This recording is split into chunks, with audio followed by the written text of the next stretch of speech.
person is Mr. K. Sudeep, and it is my honor to introduce him. Can we have the PPT,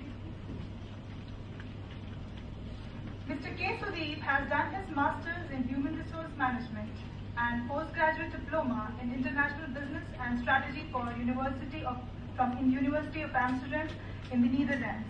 Mr. K. Sudeep is Head of Talent Acquisition for Tata Consultancy Services Limited. He has worked as Director HR for TCS Europe, associated with TCS for more than 11 years, and has worked with Matsushita Industrial Corporation, Ciba Specialty Chemicals in India in past. He has rich experience of 16 years in the field of HR. I now invite Mr. K. Sudeep for his valuable thought sharing. So please.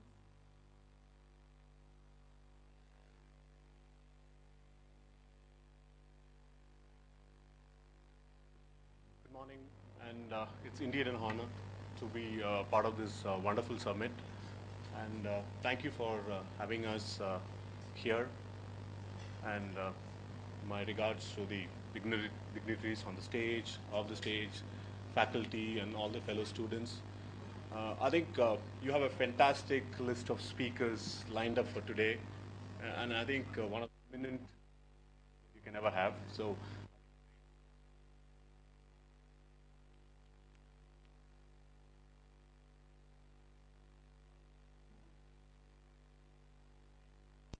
I prepared a few slides, but I will use them if I need.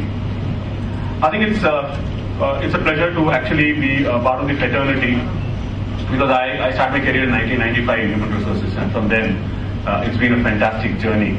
And initially I was in industrial relations, so typically then it was just going through the transition, the early part of the whole transition of saying HR is very important. It was always more of industrial relations, which was more involved in time sheet administrations, to a lot of canteen and general administration than actually being core involved. But over my career, I've seen a phenomenal transition in how I think we used to have conferences of is HR relevant, is HR relevant to a strategy, how can we align with strategy. I don't think we see any topic today which talks about is HR needed. I think it is a given, it's a must, because the organization's qualities are desired by the people, effective human resources, and just not the responsibility of HR department, but I think it's anyone and everyone's responsibility in organizations of how effectively we manage our human resources, because today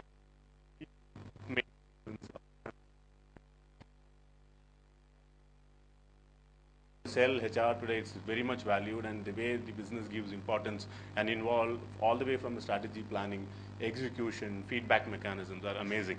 So I think I don't want to give you a lot of very macro view, give very specifics. I know it's a 10-minute slot for me, sort of power pack what I want to do. See, I represent TCS, and I'm fortunate to be a part of a group which is one of the large, complex group company that I can imagine of. Right?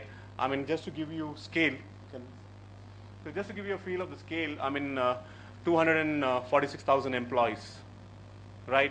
Growing at 77,000 people a year. I would never dreamt ever in my life that I would be responsible to recruit these many numbers. So it was like unbelievable numbers, never heard about in history, never done by Agnes, but you still have to sort of keep growing at this pace.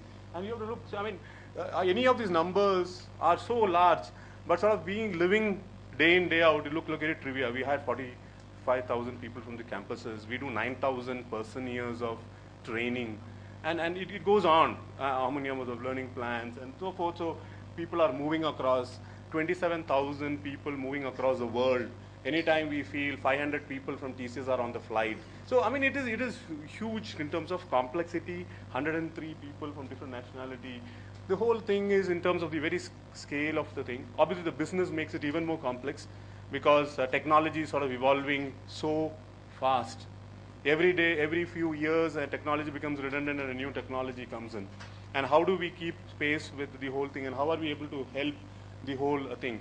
So if you really look at it, it's a very, very complex generation. Expectations are moving much hard. Sort of gives you, it's very diverse as well. So what, I mean, fundamentally, I will say HRD for me is not human resource development. It is definitely, but I think the relevance of today, it's about human response development. See, I think that's a simple thing, and that's a very strong acronym, if I can say, human response development, because it's about how you create response to situations. What's changing? The world is changing much faster than what it used to be. It will continue to change even faster than what it is now. But what is the need of the day? How is that as an organization is able to adapt, be very agile, nimble, and able to absorb this complexity in the whole thing. So it is about human response development, simple. And then it's a very macro word. It's very easy to say, but what does it involve? It's very simple, complex in terms of how doing it, and obviously the leaders in the organization are the ones who need to drive this whole responsiveness. It could be responsiveness to a customer or a customer's customer. It could be response to be agile to adopt a new technology. It could be response to the grievances and the challenges that the employees are facing. It could be responses to what is the economic situations and things. So because you see cycles happening, economic cycles happening much, much faster than what it used to happen traditionally.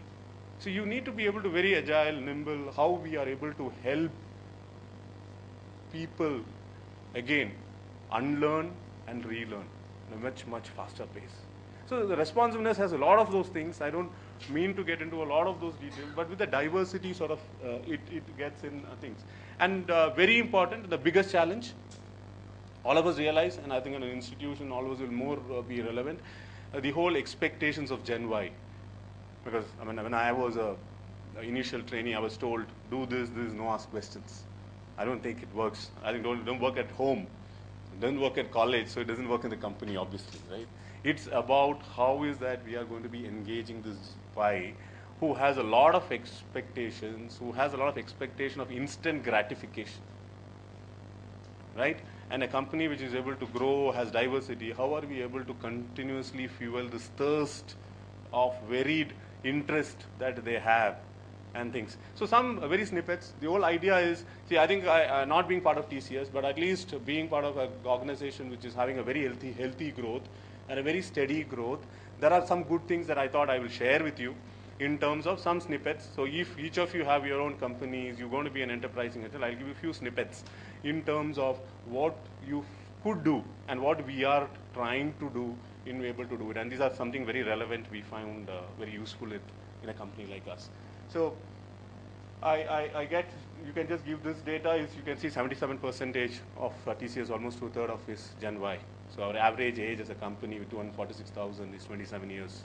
So that's a huge challenge to manage that many young mind still having to deliver seamlessly with a lot of discipline to the customers and so forth. Please. So what we do is, see, fundamentally we believe in building leaders. You have to have an institution. You have to educate your managers. Who is the biggest deterrent sometimes is your own line managers to say they get very comfortable with a team and they say, I don't want to let go of team and take a lot of new people in. Okay, and then what redundancy sets in, people gets very comfortable, they sort of do it. As a HR company, I mean, I would not say HR, it should be driven by the CEO, the head of the institution, that we have to keep flexibility for the people to move across roles, business units, various things. And it's very critical because in the initial part of the career, we have to give those overall exposure to any professional. See, I think, yes, we can choose not to do it or do it. If you choose, you get a lot of varied experience where you will create a pool of people whom you can cross-deploy later in the time when you need people. You're sort of stereotyped through a particular shop floor or a particular department, then you're sort of restricting the movement of that particular individual. And the scale of volumes of people, leaders that we need is phenomenal. You got to think now, do it. So do rotation. So we believe in do that. And I think the fundamental thing is we don't have walls. We encourage movement. 99% of leadership positions for TCS at this pace, growth that we are growing, is all meant internally and we never hire externally. We hire phenomenal volumes only through campuses and build leaders in-house. Okay, and the success is we let people move across roles, move across geographies, move across technology, move across business domain.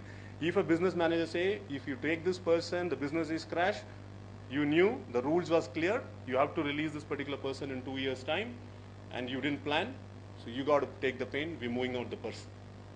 Simple, clear rules are laid out upfront.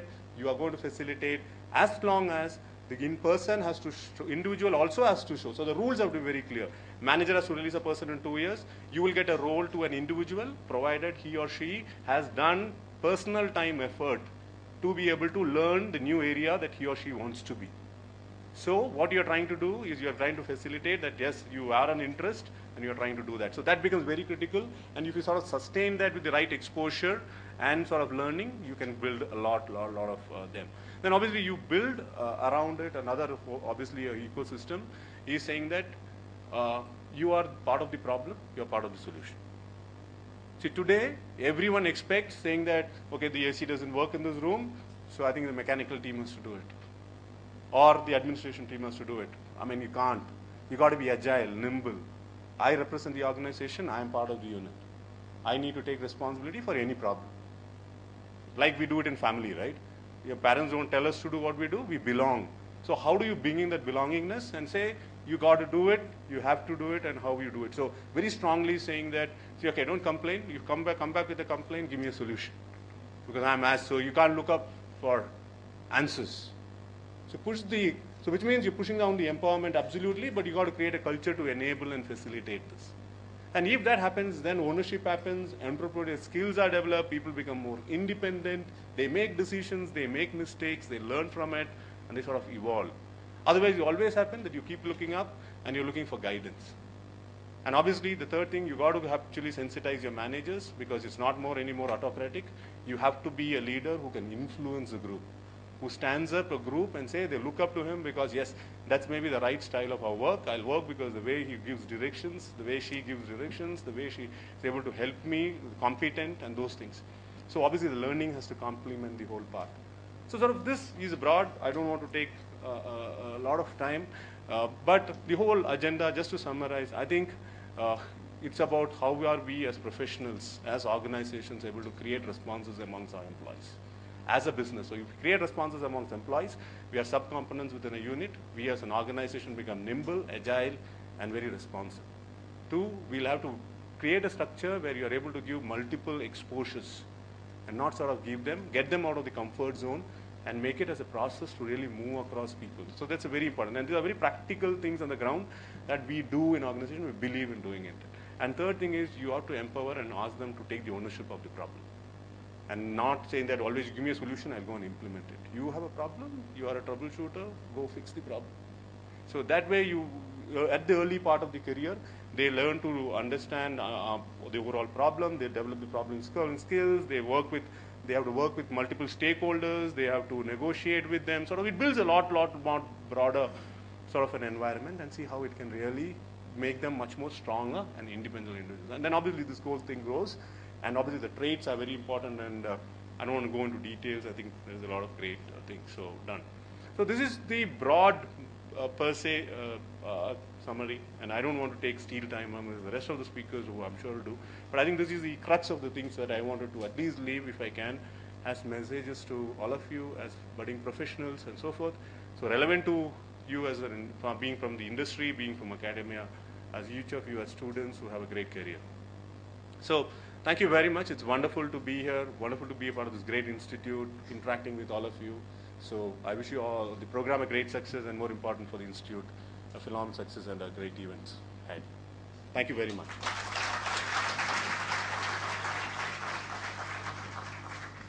Thank you, sir, for throwing light on importance and magnitude of human resource development, response development, in fact. I request Sri Gaurav Sojatia, Chairman Acropolis, to present a token of remembrance to Mr. K. Sudeep as he needs to leave early.